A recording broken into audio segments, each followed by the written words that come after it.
भक्तों, आज की वीडियो में हम बात करने वाले हैं कि 27 मई पद्मिनी एकादशी के व्रत में भी कौन सी वस्तु है जिसे खा लेने से जीवन भर के सभी कष्ट, दुख, दर्द, समस्या, पीड़ा, दिक्कत समाप्त हो सकती हैं। कुछ ऐसी खास और गुप्त चीज हैं जिन्हें अगर मनुष्य सच्ची हृदय से, सच्चे मन से 27 मई पद्मिनी एकादशी के दिन चुपचाप खा लेता है तो हर मनोकामना, इच्छा पूरी हो सकती है। जीवन की सभी बाधाएं समाप्त हो सकती है। भक्तों, अगर आप शुरू से लेकर अंत तक इस वीडियो को देख लोगे तो मन कर चलिए आपका भला तो होगा ही, साथ साथ में लाखों और करोड़ों लोगों का भी भला होगा। इसीलिए माताएं, बहनों, इस वीडियो को छोड़ने की गलती मत करना, नहीं तो पूरी जीवन आपको दुख, दर्द, कष्ट, तकलीफ, दिक्कतों में गुजारना पड़ सकता है। इसीलिए सच्चे हृदय से, सच्चे मन से आज की वीडियो को शुरू से लेकर अंत तक एक बार बिना स्किप किए जरूर देख लेना, तभी आपको लाभ प्राप्त होगा। माताएं, बहनों, साथ में हम आपको इस दिन यह भी बताएंगे कि कौन सी वे 5 गलतियां ऐसी हैं जिन्हें पद्मिनी एकादशी व्रत के दौरान नहीं करनी चाहिए। साथ में हम आपको यही भी बताएंगे कि इस दिन किससे प्रकार से कौन सा कार्य करना चाहिए और कौन सा कारक उपाय नहीं करना चाहिए। किस प्रकार से उपाय करना है, मानता कारक उपाय नहीं करना चाहिए, मानता कारक उपाय नहीं करना चाहिए। किस प्रकार से उपाय करना चाहिए, मानता कारक उपाय नहीं करना चाहिए, मानता कारक उपाय नहीं करना चाहिए, मानता कारक उपाय नहीं करना चाहिए, मानता कारक उपाय नहीं करना चाहिए, मानता कारक उपाय नहीं करना चाहिए, मानता कारक उपाय नहीं करना चाहिए, मानता कारक उपाय नहीं करना चाहिए। वह संपूर्ण जानकारी आज की वीडियो में हम आपको प्रोवाइड कराएंगे। इसलिए चलिए जान लेते हैं बारी बारी से संपूर्ण जानकारी। भक्तों, पद्मिनी एकादशी का व्रत और इसका रहस्यपूर्ण महत्व सदियों से सनातन परंपरा में पूजनीय माना गया। शास्त्रों में वर्णन है कि मलमास या अधिक मास में आने के कारण यह एकादशी साक्षात श्री हरि विष्णु को अत्यंत प्रिय है और अपार धन सुख और अपार पुण्य प्रदान करने वाली है। जो साधक सच्चे मन, नियम और संयम के साथ इस व्रत को करते हैं उनके जन्मांतर के भयंकर से भयंकर पाप कट जाते हैं और उन्हें दुर्लभ वैकुंठ धाम की प्राप्ति होती है। उनके अटके हुए कार्य बनने लगते हैं, मानसिक अशांति दूर होती है और आर्थिक स्थिति में अद्भुत स्थिरता आती है। भक्तों, इस दिन क्या खाना चाहिए और क्या नहीं, यह जानने से पहले इस पद्मिनी एकादशी आपको इन उपायों को निश्चित रूप से करना चाहिए। ध्यान से सुनिए भक्तों, पद्मिनी एकादशी के दिन गौ माता की सेवा का भी विशेष महत्व बताया गया है। इस दिन घर में बनी पहली ताजी रोटी पर थोड़ा सा गुड़ और चुटकी भर हल्दी रखकर गौ माता को अपने हाथों से खिलाना अत्यंत पुण्यकारी माना गया है। यदि संभव हो तो उनके चरणों की धूल माथे पर लगानी चाहिए। ध्यान रहे कि कभी भी बासी या झूठा भोजन गाय को ना दें, क्योंकि इससे पुण्य के स्थान पर भारी दोष उत्पन्न होता है। इस दिन प्रातः ब्रह्म मुहूर्त में उठकर घर के मंदिर को अच्छी तरह शुद्ध करें। भगवान के सामने घी का दीपक जलाएं। एक स्वच्छ पात्र में पंचामृत गाय का दूध, दही, शुद्ध घी, शहद और मिश्री तैयार करें। भगवान श्री विष्णु की मूर्ति या शालिग्राम पर धीरे धीरे इस पंचामृत से अभिषेक करें और ओम नमो भगवते वासुदेवाय का जप करें। अभिषेक के बाद जो पंचामृत भगवान के चरणों से होकर बहता है वही पवित्र चरणामृत बन जाता है। माथे पर लगाकर ग्रहण करें। शास्त्रों में कहा गया है कि यह चरणामृत अकाल मृत्यु के भय को दूर करता है। अगर आप जीवन में बार बार हार से जूझ रहे हैं और सच्ची शांति की कामना रखते हैं तो पद्मिनी एकादशी पर भूलकर भी क्रोध ना करें, किसी की निंदा ना करें और मन में ईर्ष्या ना रखें, क्योंकि इस दिन की गई साधना पूरे वर्ष की दिशा तय करने की क्षमता रखती है। अगर वीडियो थोड़ा भी उपयोगी लगे तो हमारे चैनल को सब्सक्राइब जरूर करें ताकि और भी ज्ञानवर्धक वीडियो आपको मिल सके। चलिए जानते हैं धन प्राप्ति उपाय, जिसे करने से आपके सब नवग्रह ठीक होंगे और आपको साक्षात माता लक्ष्मी का आशीर्वाद मिलेगा, जिससे आप जीवन में तमाम खुशियां पा सकते हैं। यदि आपके ऊपर बहुत अधिक कर्ज हो गया है, पैसा रुक नहीं रहा है और व्यापार या नौकरी में लगातार घाटा हो रहा है, तो पद्मिनी एकादशी के पवित्र दिन सूर्यास्त के समय एक लाल रंग का सूती धागा कलावा लें। भगवान विष्णु और माता लक्ष्मी के समक्ष गाय के शुद्ध घी का एक दीपक जलाएं उस लाल धागे को माता लक्ष्मी के चरणों में स्पर्श कराएं और ओम लक्ष्मी वासुदेवाय नमः मंत्र का 108 बार एक माला जाप करें। जाप के बाद उस धागे को अपनी तिजोरी में, व्यापारिक गल्ले में या अपने पर्स में रख लें। अब इसी दिन से एक नियम बना लें कि अगले 20 दिनों तक लगातार प्रतिदिन सुबह स्नान के बाद एक तांबे के लोटे में शुद्ध जल लें। उसमें चुटकी भर हल्दी, थोड़ा सा गुड़ और 11 दाने साबुत लाल मसूर की दाल के डालें।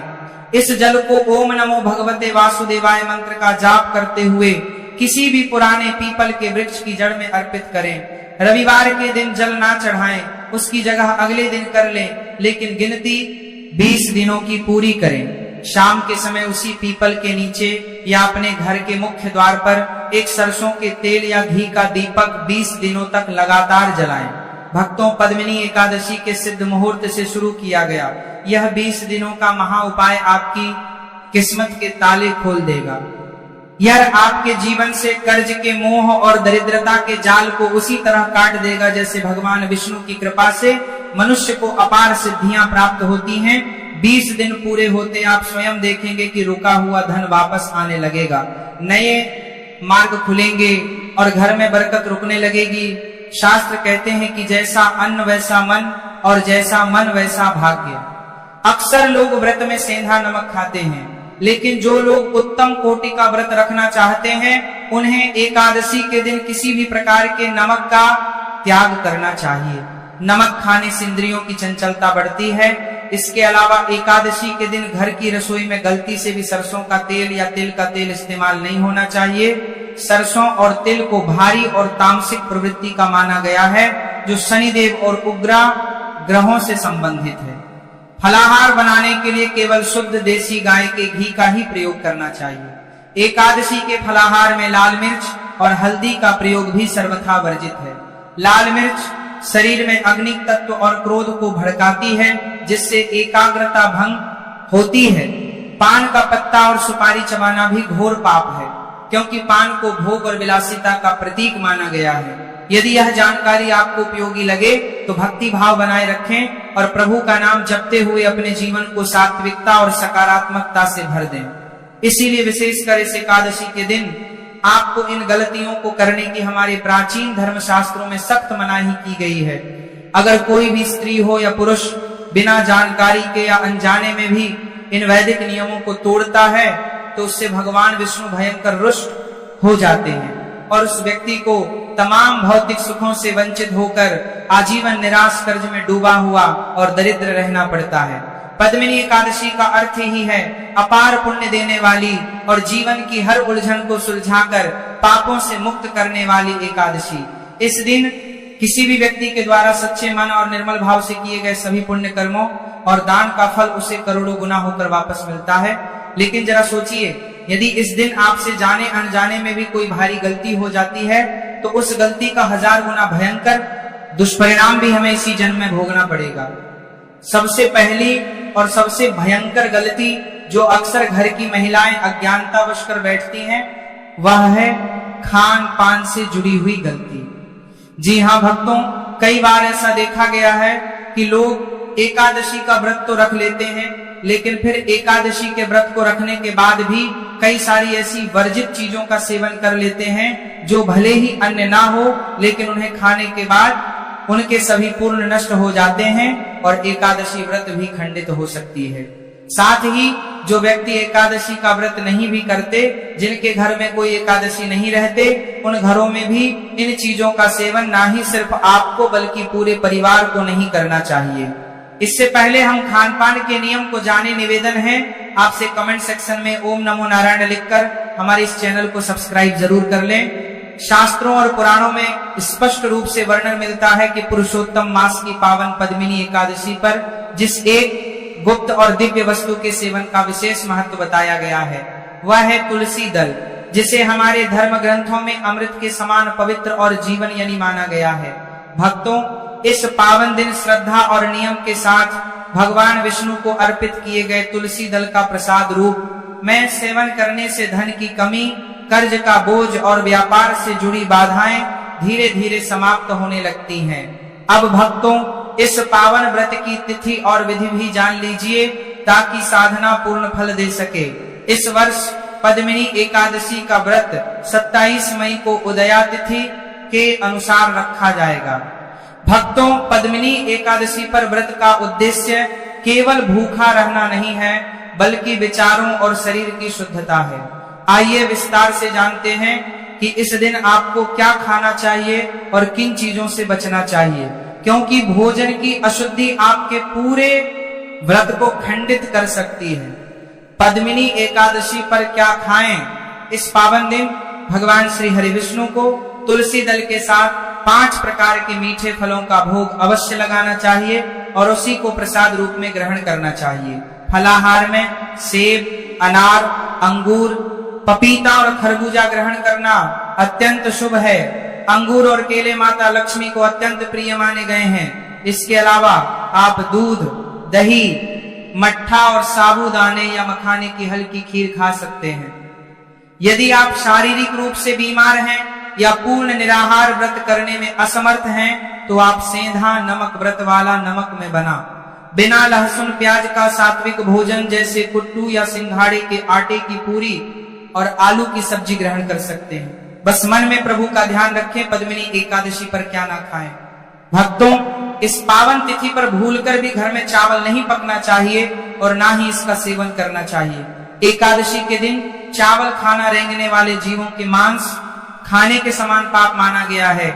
इसके अलावा लहसुन, प्याज, बैंगन, मसूर की दाल, गेहूं, जौ, गाजर, सलजम, पत्ता गोभी, फूल गोभी, पालक, बीन्स, शिमला मिर्च, हींग, राई, मेथी, इमली और किसी भी प्रकार का खट्टा या तामसिक भोजन घर में नहीं बनना चाहिए।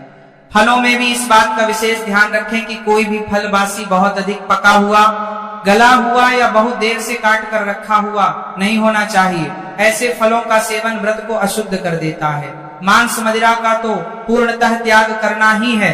साथ ही बाहर का डिब्बा बंद भोजन या किसी दूसरे के घर का अन्न भी इस दिन त्याग्य माना गया है, क्योंकि उसमें तामसिक अंश होने की संभावना रहती है।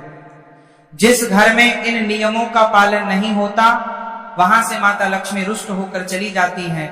वह एकादशी के दिन बाल धोना गरुड़ पुराण और शास्त्रों में स्पष्ट रूप से बताया गया है कि घर की विवाहित महिलाओं को एकादशी के दिन भूलकर भी अपने बाल नहीं धोने चाहिए और ना ही सिर पर साबुन या शैम्पू का इस्तेमाल करना चाहिए। ऐसा करने के से सीधे सुहाग पर संकट आता है। पति के जीवन में अकारण बाधाएं उत्पन्न होने लगती हैं और घर की बरकत पानी की तरह बह जाती है। एकादशी के दिन दातून करने के लिए पेड़ से लकड़ी या टहनी तोड़ना भी घोर पाप माना गया है, क्योंकि वृक्षों को कष्ट देने से एकादशी का पुण्य समाप्त हो जाता है। मुख शुद्ध के लिए केवल जल से कुल्ला करना चाहिए। दूसरी सबसे बड़ी गलती है एकादशी के दिन चावल या किसी भी प्रकार के अन्न का प्रयोग करना। हमारे सनातन धर्म में एकादशी के दिन चावल पकाना या खाना साक्षात मांस भक्षण के समान महापाप माना गया है। जो व्यक्ति एकादशी के दिन अन्न का दाना भी अपने मुख में डालता है, उसके शरीर में तामसिकता प्रवेश कर जाती है और वह अपने पुण्यों का क्षय कर बैठता है। इसके अलावा एक अत्यंत गंभीर गलती जो विशेषकर इस एकादशी के दिन सर्वथा वर्जित है और जो सीधे आपके भाग्य को नष्ट कर सकती है, वह किसी भी स्त्री का अपमान करना या मन में कामुक वासना युक्त और छल कपट के विचार लाना, क्योंकि इस दिन भगवान श्री हरि विष्णु की कृपा से बड़े बड़े पापों का अंत होता है। इसलिए इस दिन घर की किसी भी महिला, माता, कन्या या पत्नी या बाहर की किसी भी स्त्री का भूलकर भी अपमान नहीं करना चाहिए और ना ही उन पर जरा सा भी क्रोध करना चाहिए। इसके साथ ही जो व्यक्ति इस दिन संपत्ति और धन के लालच में आकर अपने ही परिवार से छल कपट करता है या दूसरों का धन हड़पने की सोचता है, उसके सभी संचित पुण्य उसी क्षण भस्म हो जाते हैं और उसे भगवान विष्णु का भयंकर श्राप लगता है, जिससे उसका पूरा वंश कंगाली की ओर चला जाता है। तीसरी सबसे गंभीर गलती है द्वार पर आए। द्वार पर आए किसी जीव का अपमान करना। यदि आपके द्वार पर कोई भिखारी, गाय, काला कुत्ता या कोई भी असहाय व्यक्ति आए तो उसे कभी भी दुत्कार कर या मारकर ना भगाएं। आपको नहीं पता कि भगवान किस रूप में आपके द्वार पर आपकी परीक्षा लेने आ जाए। उन्हें खाली हाथ लौटाने या डंडा मारने से साक्षात भगवान विष्णु रुष्ट होते हैं। इसीलिए द्वार पर आए हर जीव को कुछ न कुछ अन्न, फल या जल अवश्य दें। चौथी बड़ी गलती है समय और ऊर्जा का गलत उपयोग। एकादशी के दिन शाम के समय यानी गोधूली बेला में भूल कर भी नहीं सोना चाहिए। दिन में या शाम के समय सोने से शरीर में रोग और आलस्य बढ़ता है तथा दरिद्रता घर के कोने कोने में छा जाती है। साथ ही एकादशी के दिन पूर्ण रूप से शारीरिक और मानसिक ब्रह्मचर्य का पालन करना अनिवार्य है। इस दिन पति पत्नी को एक दूसरे से पूर्ण दूरी बनाकर रखनी चाहिए और सात्विक विचार रखने चाहिए। जो भी इस नियम का उल्लंघन करता है उसके घर में कभी सुख शांति नहीं टिकती और संतान पर भी इसका बुरा प्रभाव पड़ता है। यदि आप इस पद्मिनी एकादशी का व्रत रख रहे हैं या किसी कारणवश व्रत नहीं भी रख रहे हैं, फिर भी आपको इन भयंकर गलतियों को भूलकर भी अपने सपने में भी नहीं करनी चाहिए। खासकर घर की विवाहित स्त्रियां इस वीडियो में बताई गई बातों को बड़े ही ध्यानपूर्वक और एकाग्रता से सुनना। इस बार कई वर्षों बाद जो दुर्लभ योग बन रहे हैं उससे आपको अपने जीवन में 100% अपार धन की प्राप्ति होगी। तो आप कभी अपने स्वयं के फायदे और परिवार की रक्षा के लिए इस वीडियो को बिल्कुल शुरुआत से लेकर अंत तक जरूर देखकर जाइएगा और कम से कम 10 से 11 लोगों को शेयर जरूर कीजिएगा, जिससे आपका तो फायदा हो ही, आप अन्य लोगों का भी भला करा सके। भविष्य पुराण में स्पष्ट रूप से लिखा हुआ है कि जो भी व्यक्ति कलयुग में निस्वार्थ भाव से दूसरों की मदद करेगा या ज्ञान का प्रकाश फैलाएगा उसे कभी भी धनहीन या सम्मानहीन नहीं रहना पड़ेगा। अगर आप भी सच्चे हृदय से चाहते हैं कि भगवान श्री लक्ष्मी नारायण की कृपा आप पर और आपके पूरे परिवार पर सदैव बनी रहे तो वीडियो को एक लाइक करके को सब्सक्राइब जरूर कर लें और कमेंट बॉक्स में पूरे भक्ति भाव से जय श्री लक्ष्मी नारायण जरूर लिख दें। एकादशी का व्रत केवल एक भूखे रहने की धार्मिक परंपरा नहीं है, बल्कि यह दिन आत्मशुद्धि, संयम और भगवान विष्णु की सच्ची भक्ति का एक बहुत ही गहरा अवसर लेकर आता है। शास्त्रों में कहा गया है कि इस एकादशी का पालन करने से व्यक्ति के पुराने से पुराने और भयंकर से भयंकर पापों का उसी क्षण क्षय हो जाता है। यदि इस दिन कोई व्यक्ति तामसिक भोजन जैसे मांस, मदिरा, लहसुन और प्याज का सेवन करता है तो उसका मन स्वतः ही अशांत और चंचल होने लगता है। एकादशी के दिन समस्त नकारात्मकता ऐसे भोजन में ही वास करती है। यदि कोई व्यक्ति इस दिन क्रोध करता है, झूठ बोलता है या किसी की निंदा करता है तो वह अनजाने में अपने ही पुण्यों की पूंजी को आग लगा देता है। नकारात्मक भावनाएं मन की शुद्धता को नष्ट कर देती हैं और एकादशी का व्रत तो मन को पवित्र बनाने का ही माध्यम है। केवल उपवास रखना ही पर्याप्त कर देती है नहीं होता, बल्कि श्रद्धा और नियम पूर्वक पूजा मंत्र जाप और ध्यान करना भी अत्यधिक आवश्यक होता है। एक और जो सबसे बड़ी गलती है जो अक्सर कई लोग एकादशी की पूजा या भगवान की स्थापना से पहले अनजाने में कर बैठते हैं, वह घर की साफ सफाई और दिशा का सही ज्ञान ना होना। एकादशी के दिन घर में कहीं भी कबाड़ जाले या गंदगी नहीं होनी चाहिए, क्योंकि गंदगी राहु और केतु की ऊर्जा को आकर्षित करती है। भगवान की स्थापना और पूजा हमेशा घर के ईशान कोण यानी उत्तर पूर्व दिशा में ही करनी चाहिए। अक्सर देखा गया है कि घर की महिलाएं सुबह की जल्दबाजी में या अज्ञानतावश स्नान के तुरंत बाद अपने बाल खोलकर पूजा करने बैठ जाती हैं या आरती करने लगती हैं। हमारे शास्त्रों में इसे बहुत बड़ा और भयंकर दोष माना गया है। खुले बाल नकारात्मक ऊर्जा को बहुत तेजी से आकर्षित करते हैं और बाल खोलकर की गई कोई भी पूजा पाठ या आरती भगवान कभी स्वीकार नहीं करते। इसलिए हमेशा अपने बालों को अच्छे से बांधकर और सिर पर पल्लू रखकर ही श्री हरि की आराधना करें। पूजा के दौरान काले, नीले या भूरे रंग के कपड़े पहनना सर्वथा वर्जित माना गया है। भगवान विष्णु की पूजा में हमेशा पीले, लाल, हरे या गुलाबी रंग के शुद्ध वस्त्र ही धारण करने चाहिए। एकादशी व्रत का पारण हमेशा अगले दिन द्वादशी तिथि पर सात्विक भोजन के साथ भगवान को भोग लगाने के बाद ही शुभ मुहूर्त में करना चाहिए। जिनके घर परिवार में पैसों में बिल्कुल बरकत नहीं होती है, गोल लाख कमाने के बाद भी पैसा हाथ में नहीं टिकता है, वे शाम